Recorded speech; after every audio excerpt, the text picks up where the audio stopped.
할렐루야. 반갑습니다. 사랑합니다. 축복합니다. 오늘 정부의 완화 조치로 인해서 일부의 성도들이 함께 예배에 함께 드릴 수 있어서 너무 감사합니다. 마스크 다 쓰셨으니까 서로를 바라보시고 사랑의 인사를 나누겠습니다. 사랑합니다. 축복합니다.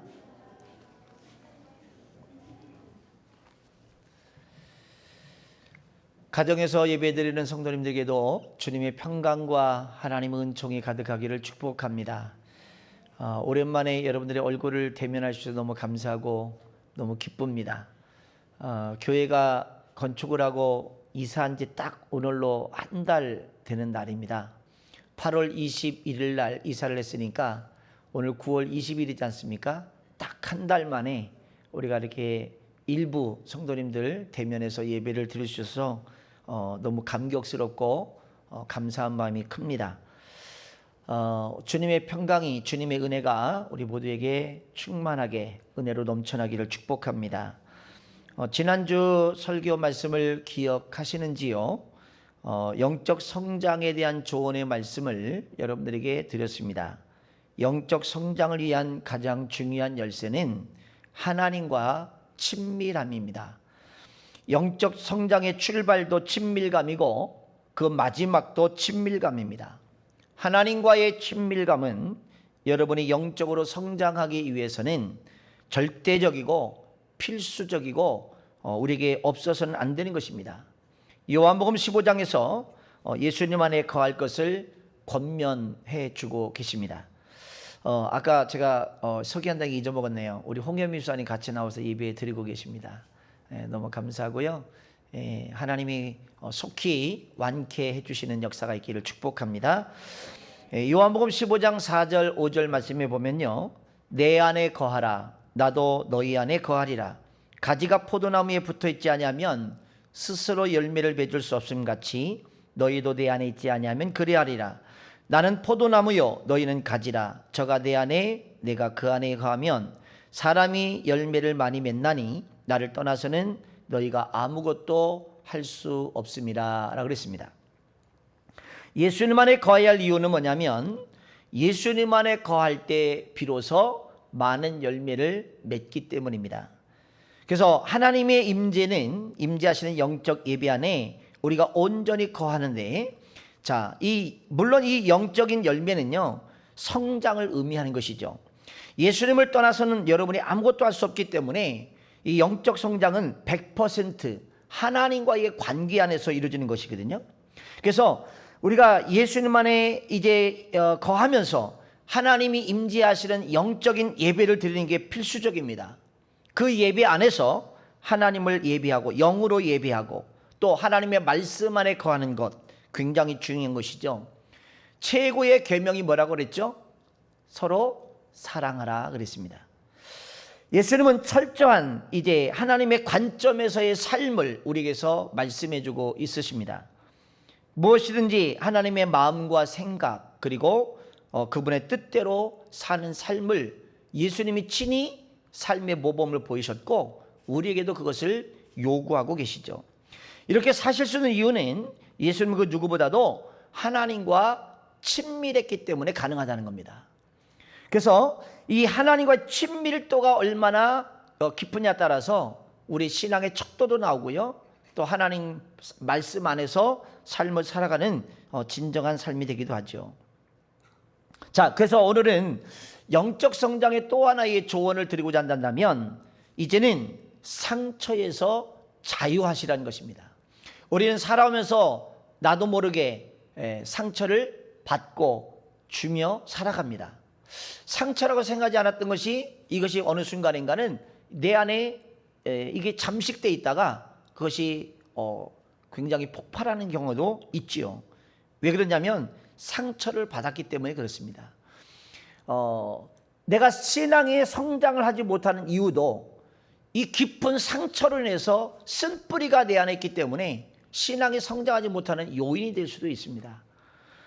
그래서 이 영적 성장을 위해 여러분의 삶에 빼버려야 할 것들이 있다는 거예요.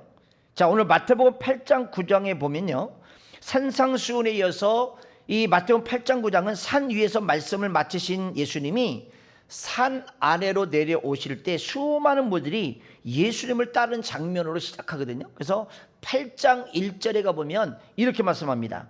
예수께서 산에서 내려오시니 수많은 무리가 따르니라. 그런데 예수님을 따르는 무리 중에는 수많은 병자들이 있었죠. 그래서 마태복음 8장 9장에서는 예수께서 그들의 여러 종류의 병을 고쳐주시는 이야기가 실려 있습니다. 먼저는 나병 환자가 나옵니다. 나병은 죄와 관련된 병이에요. 나병이 감각을 잃어가는 것처럼 죄는 여러분을 하여금 영적 불감증에 빠지도록 만들어줍니다. 예수님은 손을 내밀어 그를 깨끗하게 해주셨죠. 그래서 그 사람을 하여금 자신 안의 죄의 문제로부터 깨끗함이 있음을 허락해 주셨던 것입니다. 두 번째 환자의 만남이 누구냐면 중풍병자입니다. 머리의 생각과는 달리 몸이 따르지 않는 병이죠. 그래서 머리는 생각하는데 몸이 따라주질 않아요. 그리고 이 신경에 문제가 있기 때문에 때로는 팔이 구부러지지도 않고 다리가 구부러지지도 않고 굉장한 어려움을 가지고 살아가는 것이 중풍병입니다. 교회 안에서 중풍병은 머리신 주님의 뜻과는 어찌 보면 상관없는 삶을 살아가는, 머리신 예수님은 지시를 하는데 우리가 움직여지질 않으니까 어찌 보면 중풍병자 걸린 사람처럼 우리가 신앙생활하는 경우도 있다는 거예요. 그 세 번째 환자가 누구냐면 열병 앓는 사람이었습니다. 자, 이것은 손과 관련된 병인데요, 섬기기보다는 섬김을 받기를 원하는 잘못된 태도를 가르쳐 줍니다. 보통 열병의 경우 이마를 만지는 것은 정상이지 않습니까? 열이 있는지 없는지를 우리 늘 이마에 갖다 먼저 손을 갖다 댑니다. 근데 예수님은 이것을 치유하기 위해서 직접 손을 만지셨습니다. 그러자 치유받은 자가 곧 예수님을 수종들게 되었더라 라고 말씀합니다. 이외에도 마태복음 8장과 9장에서는요, 육체적인 질병의 치유로부터 우리 신앙의 열매를 맺지 못하게 하는 영적의 문제들을 이제 설명하면서 이것들을 치유받아야만 내가 건강한 페이스를 가지고 신앙생활에 전념할 수 있다는 것을 가르쳐 줍니다. 이것은 그들이 영적으로 성장했기 때문에 가능한 것인데, 예수님이 이렇게 치유해 주신 사람들에게 또 다른 치유를 허락하시기 위해서 예수님이 12 제자를 보내면서 모든 병과 모든 약한 것을 고쳐라 그렇게 말씀하세요. 그러므로 이러한 사역을 하기 위해서는 반드시 그들이 먼저 치유를 받아야 되는 거예요. 내가 치유받지 못하고 내가 건강하지 못하면 다른 사람을 치유해 줄 수도 없어요. 내가 먼저 건강한 영적 상태가 돼야 됩니다. 아멘이십니까? 근데 상처는요, 영적 성장의 발목을 잡는 암초와 같은 것입니다. 여러분이 앞으로 나가는 것을 막아서는 장애물과 같은 것입니다. 만일 이제까지 여러분이 영적 성장을 위해서 지금까지 조언을 따라 걸어왔단다면 이제는 여러분 안에 상처를 찾아내서 빛 가운데 거할 필요가 있습니다. 상처를 치유하지 않고는 영적 성장의 최종적인 열매는 맺어지지 않기 때문에 그렇습니다. 대부분의 상처의 원인이 뭐냐면 깨어진 관계 속에서 일어나는 거거든요. 즉 여러분을 둘러싼 모든 관계가 상처를 만듭니다. 모든 관계 중심은 여러분 자신이거든요. 그래서 여러분 중심으로 4가지 관계가 성립이 됩니다. 첫 번째, 하나님과의 관계죠. 이거는 사람이 태어나면서부터 시작을 해서 죽을 때까지 끊어질래야 끊어질 수 없는 관계가 하나님과의 관계입니다. 두 번째 관계는 자연과의 관계입니다. 세 번째는 이웃과의 관계, 네 번째가 자기 자신과의 관계입니다. 자, 이 관계가 단절될 때 상처가 생기고 그리고 모든 관계 출발은 하나님과의 관계로부터 된다는 거죠. 자, 그러면 이 4가지 관계가 만약에 깨어졌다, 그러면 심각한 문제들이 오기 시작합니다. 깨어진 관계는 심한 거절감의 상처를 받게 됩니다. 어린아이들이 가장 행복할 때는요, 자기를 사랑하는 엄마 품에 안겨서 젖을 먹을 때가 가장 행복한 겁니다. 반대로 가장 불행을 느끼는 것은 엄마 품에서 떨어질 때인 거예요. 그래서 아이들 처음에 어린이집이나 유치원을 갔다가 여러분 맡기려고 해보십시오. 죽는다고 웁니다. 어머니를 떨어지는 불안감. 그래서 행복하지 않은 거예요. 엄마를 떨어진다는 것이, 그리고 낯설은 사람과 함께 있다는 것이 그렇게 행복하지 않기 때문에 굉장히 두려워하는 거예요. 그래서 어릴 때부터 엄마 품에서 떨어진 사람은 거절감의 상처를 굉장히 많이 갖고 살아간다는 겁니다. 거절감이란 내가 누군가로부터 버림받았다는 거거든요. 그 느낌을 말하는 거예요. 그래서 이 관계의 분리는 거절감으로부터 오는 상처입니다.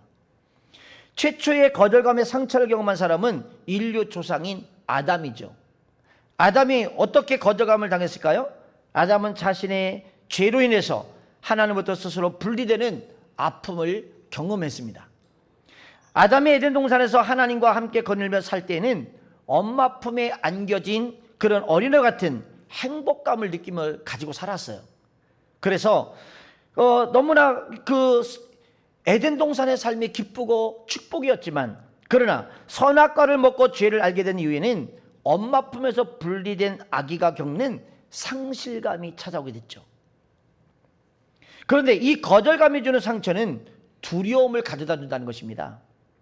아담이 겪은 상처의 1차적인 원인은 선악과를 먹지 말라는 하나님의 명령을 어긴 죄였습니다.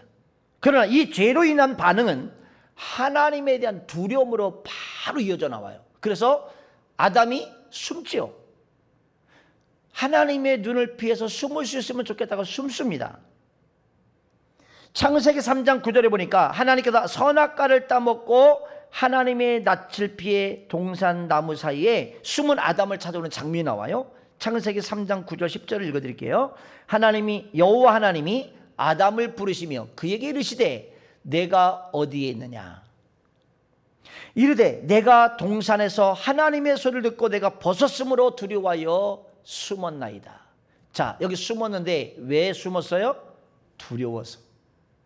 하나님의 음성을 들으면 예전에는 너무 기뻤을 거예요.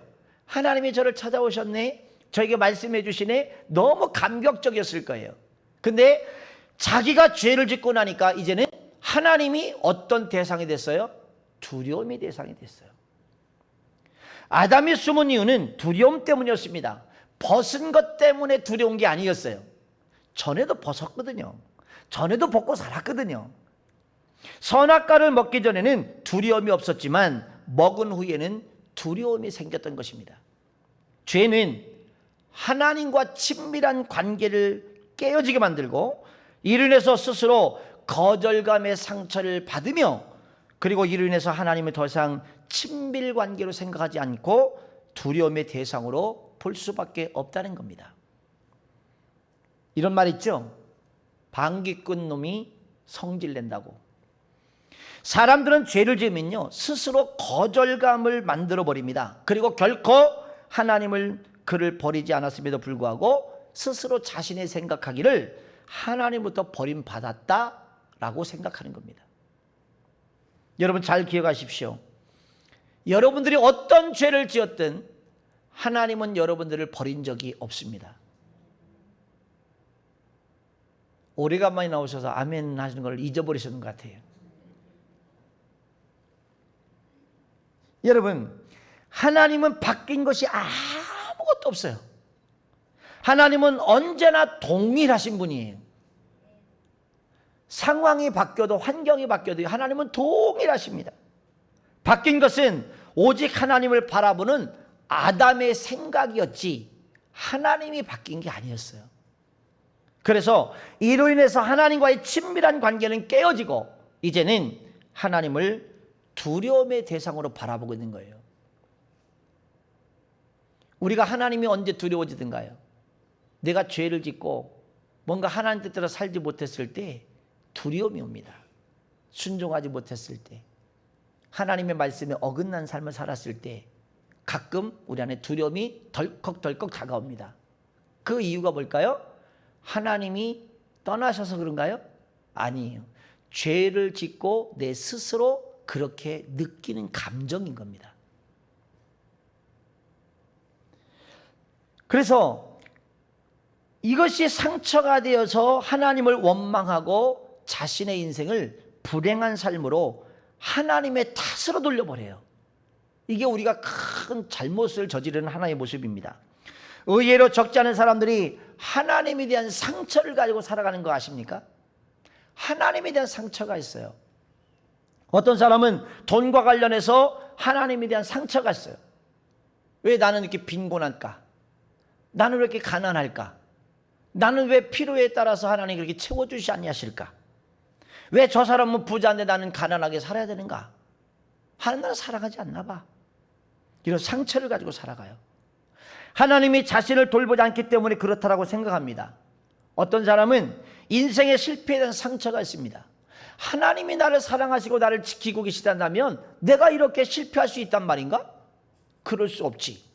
하나님 나를 사랑하지 않나 봐. 이런 생각을 갖는 거예요. 하나님이 자신에게 힘을 되어주지 않았기 때문이라고 생각합니다. 그래서 그 불행의 원인을 하나님께로 다 돌려버리는 것이죠. 하나님을 갈망하고 하나님을 원망하고 하나님에 대해서 삿대질하는 사람들이 있어요. 그러나 이들의 속내를 살펴보면 하나님이 두려워지기 때문에 그렇습니다. 그 반응은. 그래서 하나님과 솔직하지 못하는 것이죠.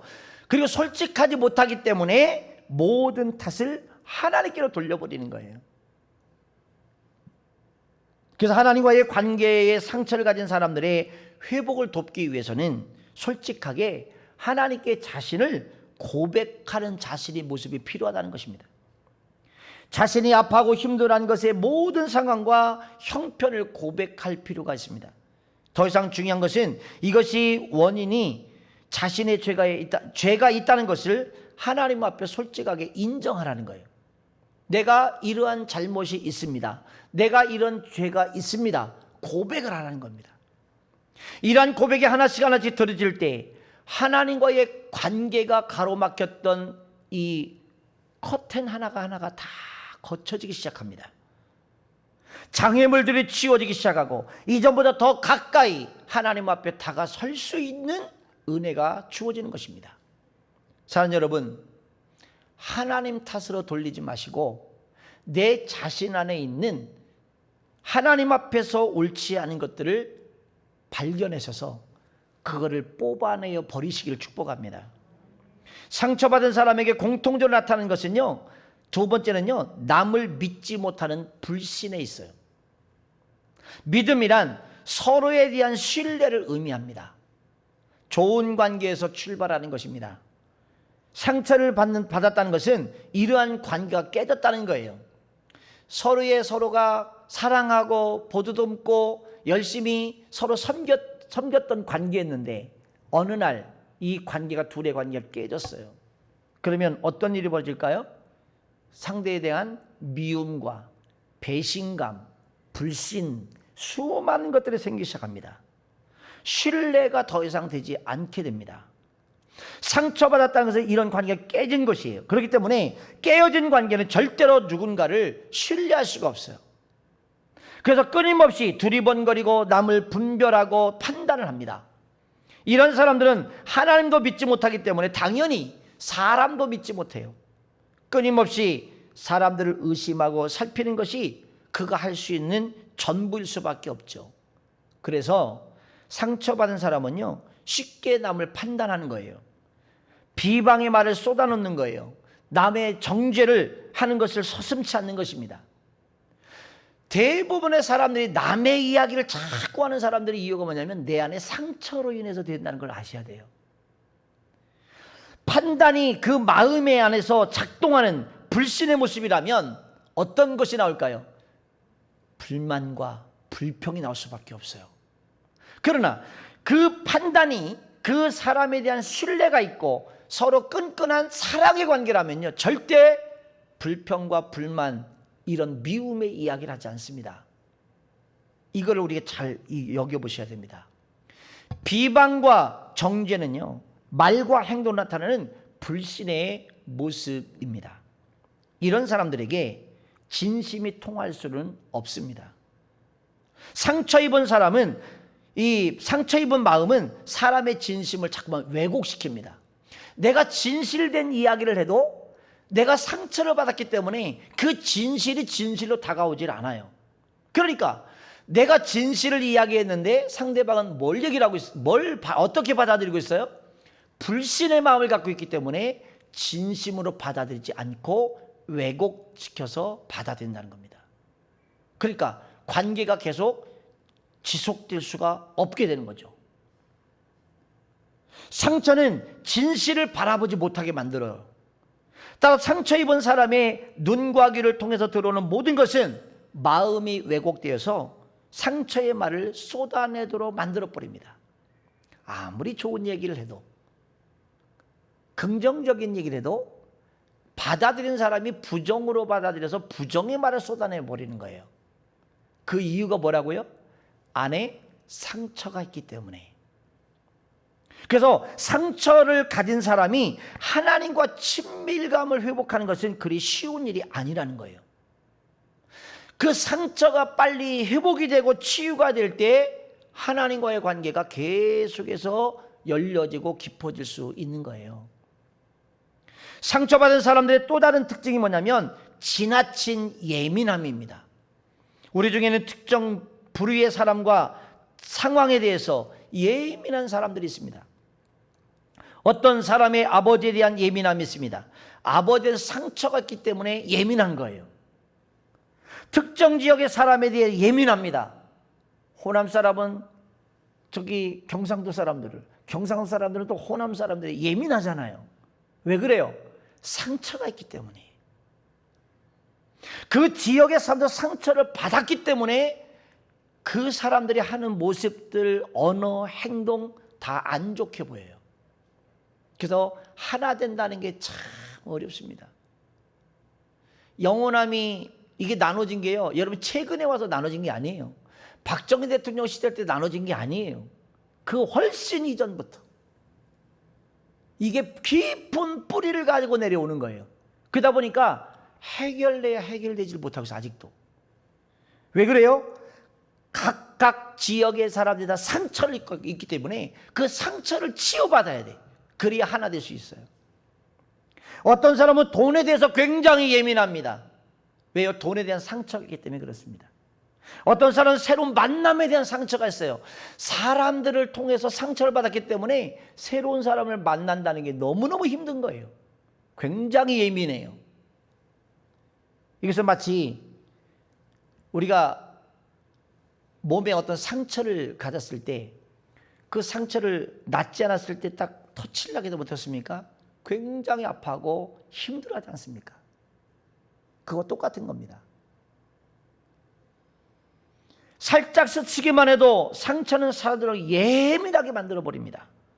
또다시 같은 상처를 받는 것을 또한 원치 않기 때문에 자꾸만 사람들에게 내 마음의 벽을 자꾸 쌓아. 그러니까 깊은 교제를 할 수가 없죠. 그러나 상처는 반드시 치유돼야 하는 것입니다. 상처를 치유받지 못하면 결코 하나님 나라의 열매를 맺을 수가 없습니다. 영적 성장을 이뤄낼 수가 없습니다. 먼저는 죄로 인한 상처를 치유하시기를 축복합니다. 모든 상처는 그것이 상처를 주는 사람의 것이든 반대로 상처를 받은 사람의 것이든 그 모든 상처의 원인은 1차적으로 죄와 관련되어 있다는 겁니다. 그러므로 이것을 위해서는 먼저 전제가 되어야 되는데 죄를 인정하라는 거예요. 죄를 인정하라. 쿨하게 하나님 앞에서 자신의 죄를 인정하고 고백하십시오. 아니라고 포장하지 마시고 솔직하게 담백하게 고백하십시오. 있는 그대로 고백하십시오. 그러야면 죄의 짐이 가벼워짐을 경험하게 될 것입니다. 요한일서 1장 9절 말씀을 함께 한번 보시죠. 요한일서 1장 9절. 아마 여기 앞에 떼어지니까요. 화면을 보시면 되겠습니다. 같이 읽겠습니다. 시작. 만일 우리가 우리 죄를 자백하면 그는 미쁘시고 의로우사 우리 죄를 사하시며 우리를 모든 불의에서 깨끗하게 하실 것이요. 아멘. 여러분, 만약 그것이 상대방의 죄라면 그것에 대해서 하나님에게 토설하십시오. 시편을 보면 이러한 것에 어떤 것인지에 대해 직접 예를 찾아볼 수가 있는데요. 그 상처를 가지고 상대의 죄를 가지고 문제를 놓고 토로하지 않습니까? 하나님 앞에 나가서. 그런 모습이 필요하다는 것입니다. 상처를 치유하기 위해서는 상처가 발생한 그때 그 장소, 그 상황 가운데로 돌아갈 필요가 있어요. 상처를 받았던 사건과 상황에 대해서 여러분의 자신의 입장과 아파했던 그 마음을 하나님 앞에 고백하십시오. 우리가 알고 있는 내적 치유 과정을 말하고 있는 것입니다. 예수님의 치유 방법을 살펴보면 언제나 예수님은 상처가 일어난 그 처음 장소를 중심으로 이제 중시하셨음을 알 수 있습니다. 그래서 사람의 영, 혼, 육에 각각에 해당하는 치유를 행하셨음을 알 수 있어요. 그리고 이것을 전제로 한다면 상처를 주었던 당사자에게도 자신의 이름을 고백하십시오. 자신의 아픔을 고백하십시오. 의외의 시간과 장소에서 우리가 잊고 있었던 답을 찾아낼 수가 있다는 것입니다. 또 하나는 하나님의 긍휼을 구하고 하나님의 용서를 끌어내셔야 됩니다. 긍휼은 하나님의 사랑으로부터 시작되는 것입니다. 하나님의 사랑이 긍휼한 마음을 가져오게 만듭니다. 그리고 용서는 그것에 대한 실제적인 행동을 의미합니다.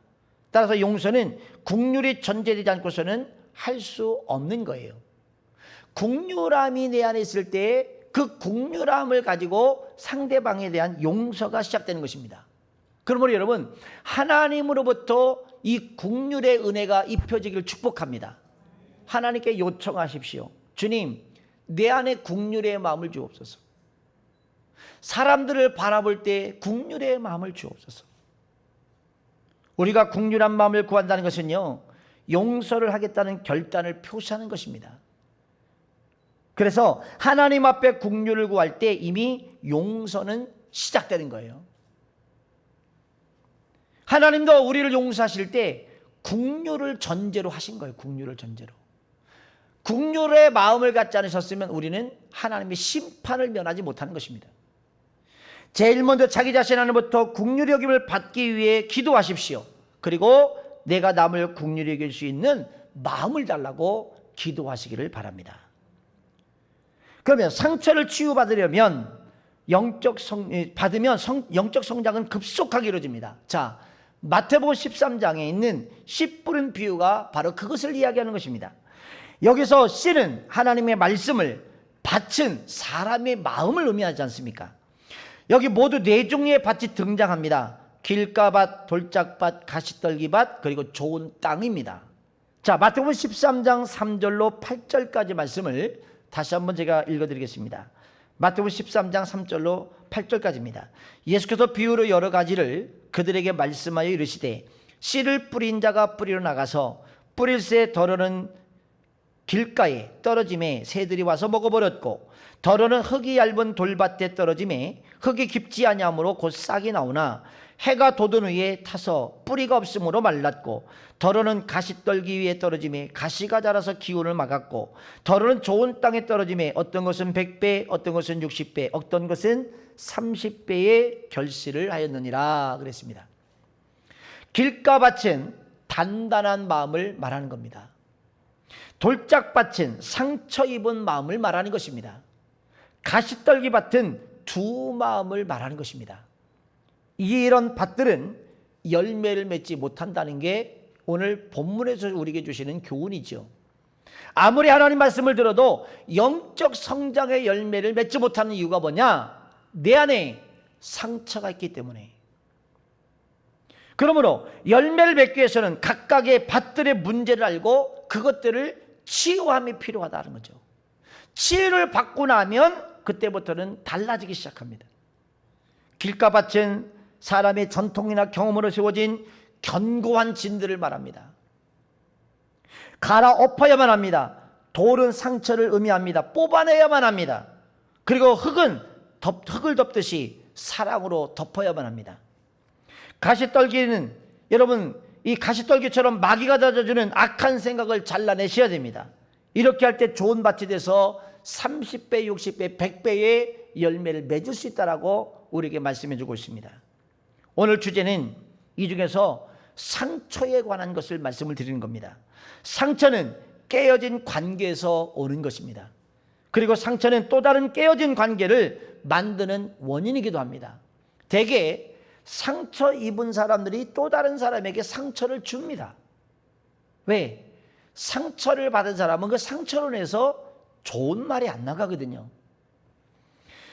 그러므로 이 상처를 가지고 하나님 앞에 선다는 것은 매우 어렵습니다. 왜냐하면 하나님 앞에 선다는 것은 영적으로 성장한 사람들의 몫인데, 상처는 그것들을 방해하는 암초요 장애물이기 때문에 그렇습니다. 그러므로 여러분의 영적 성장을 원한다면, 목표를 정하셨다면 반드시 여러분 안에 상처를 속히 정리하십시오. 하나님 앞에 무릎 꿇고 1대1로 하나님을 직면하십시오. 하나님이 주시는 상처의 치유의 회복의 길을 주며 축원합니다. 영적 성장을 막아서는 그것으로부터 자유하셔야 돼요. 그래서 하나님 앞에 30배, 60배, 100배의 영적 성장의 열매를 맺으시기를 주며 축복합니다. 여러분 아십니까? 예수님 당시 한 알에 씨를 뿌렸을 때 평균적인 이 수확량은 10배에 불과했습니다. 그러나 좋은 땅에 뿌려진 것은 3배, 5배, 10배가 됩니다. 그만큼 우리 마음의 이제 이 땅의 상태는요 굉장히 중요한 것입니다. 그러므로 30배, 60배, 100배의 열매를 맺기 위해서는 오늘 당장 여러분 안에 있는 상처를 치유받으셔야 된다는 것입니다. 아직도 해결하지 못했다면 하나님 앞에 겸허하게 서시길 바랍니다. 그것으로부터 자유하시길 바랍니다. 그래서 완전한 치유, 완전한 회복을 통하여 하나님 앞에 영광 돌리시고 열매 맺는 귀한 삶이 되어지기를 주며 축원합니다.